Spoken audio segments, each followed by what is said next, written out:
So during the 3 days, 3 panels today, I kind of summarized the kinds of things that many of us are doing, and I think those are all cutting edge practices.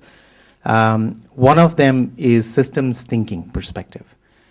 We heard a lot about systems thinking and how we need to incorporate systems thinking in our education paradigm. That might mean change of mental models. That might mean educating students even before they get into the classroom to learn management, that there is a system, there is an ecosystem that they live in, and how they should operate and do business in that.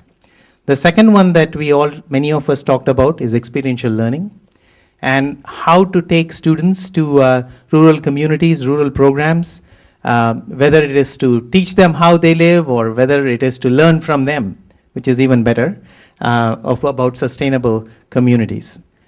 The third one, which was novel from IIM Kozhikode, is because India has a really rich heritage in terms of spirituality, this could be another way to relate to the Indian audience around relating back to our scriptures, Gandhiji's philosophy, and so on and so forth, and borrowing on the conscious mind / spiritual mind idea, which is yin and the yang, or you might call it anything, but basically it's a balance between the materialistic and the altruistic perspective in life.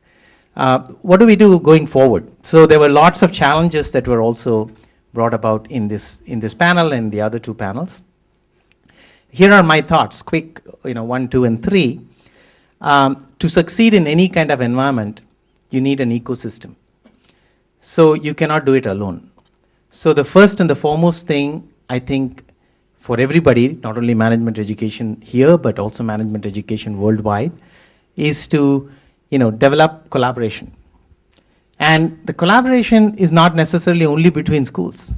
The collaboration should be with partners such as Wipro. Collaborations could be with partners such as CDP. Collaboration would be with partners such as UNICEF, or whoever is interested in this idea. Should collaborate, we should strive to collaborate as a group. So that will be number 1 for me as to what we think about going forward. Number 2 is basically looking at, I believe in the fact that if you want to succeed in something, you have to first show that you are that and that you can succeed. So everything starts with you. What does that mean from sustainability standpoint? For a business school, what it means is within a business school, you have to set up measures to see if your operations are sustainable or not.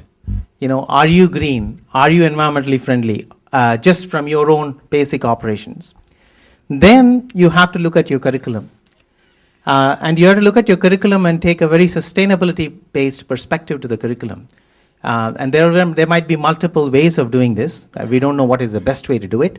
But somebody looking outside in, a company like Wipro, should be able to say, Keenan Flagler is better than Cornell, or, Keenan Flagler is worse off than some other school. They should be able to make that comparison. That means there are some measures of within the curriculum, within the product or the output, we don't call them products, but basically output that you're generating out of your programs. That should differentiate you in the marketplace, which is basically the employers are the people who are hiring our students. So that would be number 2. And number 3 is actually particularly where India is right now, is in the demand generation for people who are educated in sustainability. And demand generation cannot happen by itself. So it's got to be, again, a pull-push model. That means we work on developing very competent individuals in that area, but then the companies should understand the importance of such individuals and be willing to recruit them. So create an ecosystem. That's where the point number 1 is the most important. So we can communicate and then create this very positive reinforcement cycle of doing more of those things, attracting the best students, getting them to the best companies wanting more of it, and so getting the demand generation and the supply process going. So those would be the 3 things in terms of where we go from here.